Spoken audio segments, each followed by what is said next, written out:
Hey all, welcome back to my channel. I'm your reader Kritika and I'm reading, of course, Legends of Pensam by Mamang Dai.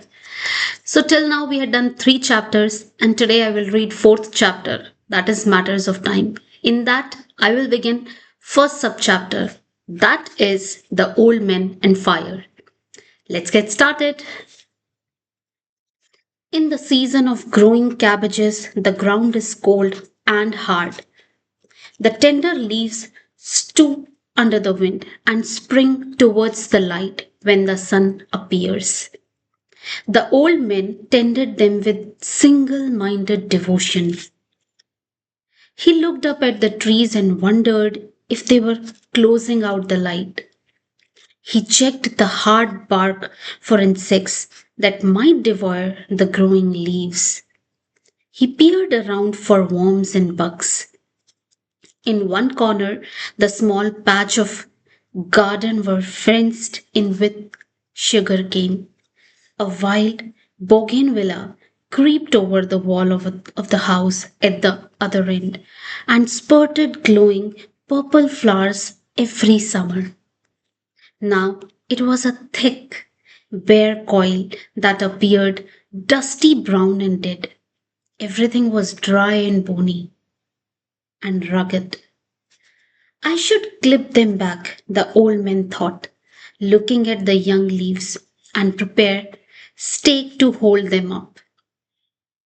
But his strength seemed to fail him these days. Once he had been so strong and tireless as the big river. How many times he had crossed that great expanse of water with his book and his art and a zest for living. A fellow student had turned his life upside down. She had come to him like a bright dream that promised everything. He was from the mountains. She was born in the island of fishermen far to the south.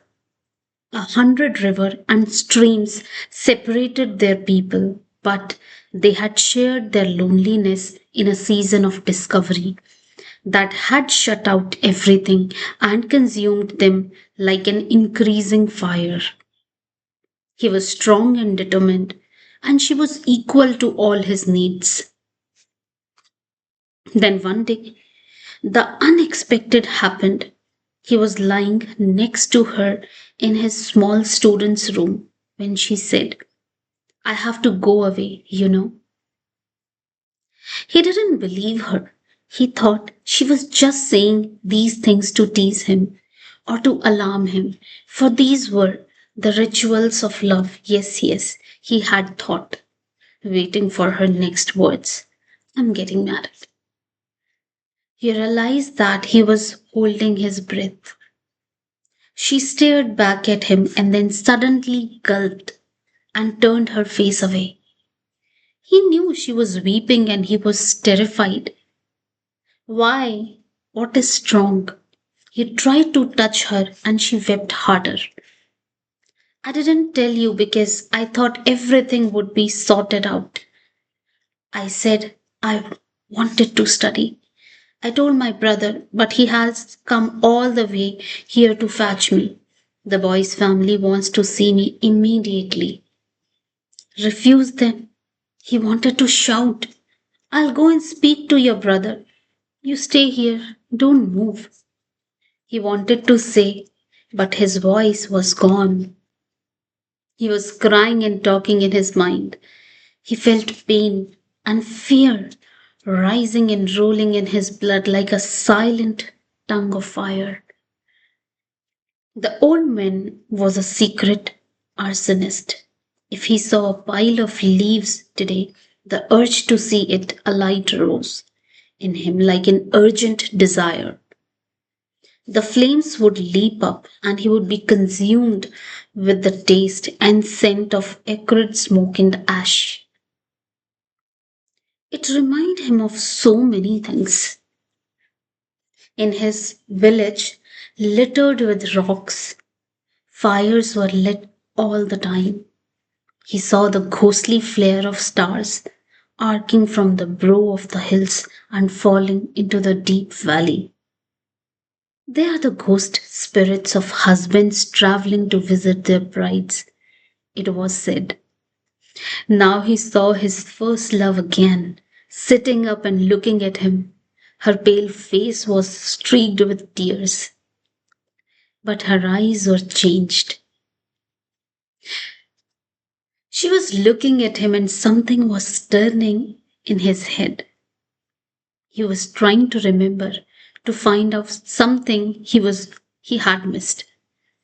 What was missing in his relationship? What had she told him in their first meeting?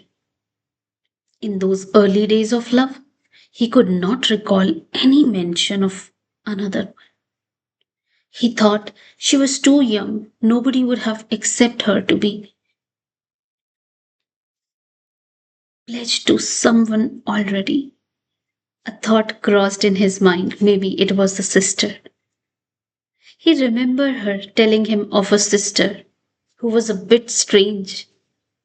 She was not violent, she was not deformed, but their community knew she was ill because on some full moon night she was run out of the house completely naked.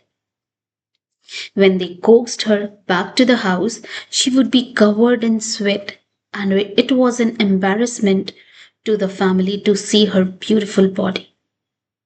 And they would rush to cover her nakedness against the luscious gossip that circulated everywhere. Maybe he thought his love was afraid that if she did not accept this offer, people would link her with her sister and no one would want to marry her, thinking the madness might rub off on her. I'll marry you, he wanted to say. Now let us go and sign whatever has to be signed. But deep in his heart, he knew it was impossible. A flame hissed. A picture of his mother standing on the long veranda flashed before his eyes. He had no money. He was living on a government stipend, and if he married now, he would be totally cut off from his village. His books, his inestimable academic life. He had crossed rivers and plains to reach this city that offered the only established academic institution in the whole region. He had sacrificed everything and willed himself to study just so that he could beat the old home in the village and exorcise the memory of hardship and poverty that he and his mother had faced all these years. He thought he would die. He cursed society and he cursed his destiny. So poor, with nothing to eat and nothing to wear. On so many days, he and his friend had walked to school barefoot and sometimes used slippers made of wood and bicycle tires. The girl was still watching him and her eyes had changed again till he felt he could not recognize her anymore. A searing heat coiled itself around his heart. At the time, his friend Abu had said, "Let it go, let go, things happen. We know what faith is. The God overrule us." So one part of his life ended. He never saw her again after that day when she climbed into a hard drawn rickshaw with her small shoulder bag.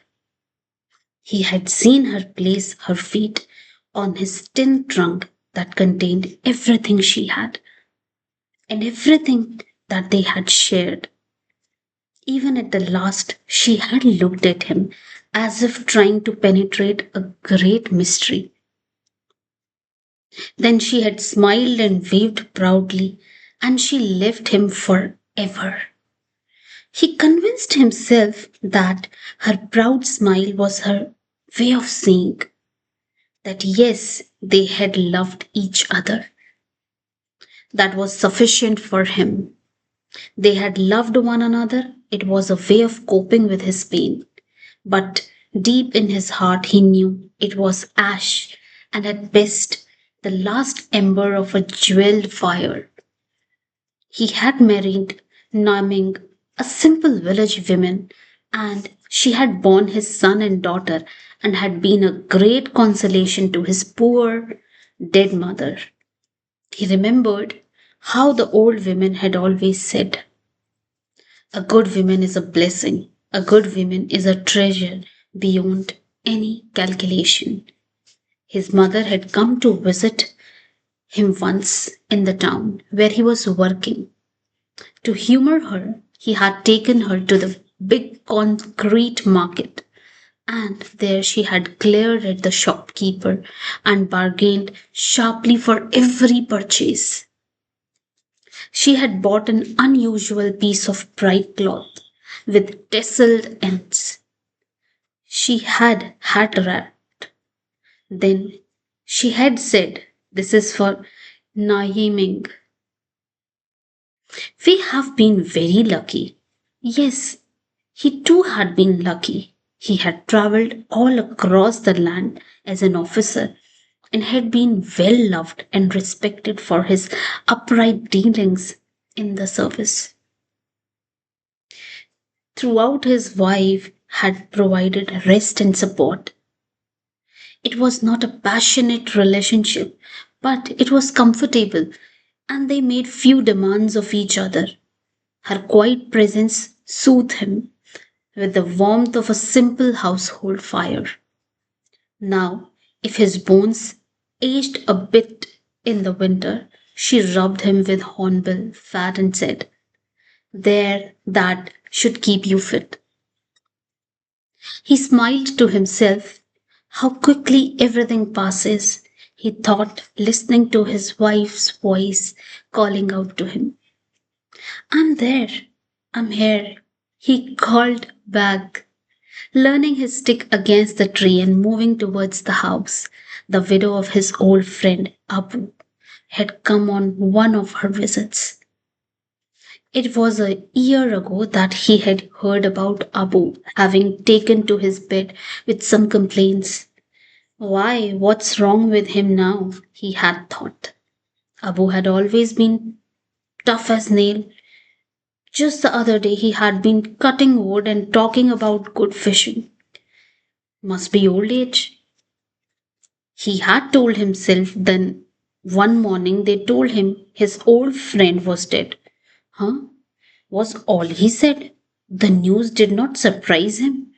He knew the end was coming when Abu had started laughing in his stick bed, remembering the day when they had walked to school together. That was well over half a century ago. He himself was almost stone deaf now, but he could hear those memories weaving in and out of his head, as clearing as if they had happened yesterday. So that's all, my dear. Tomorrow I will read the next part.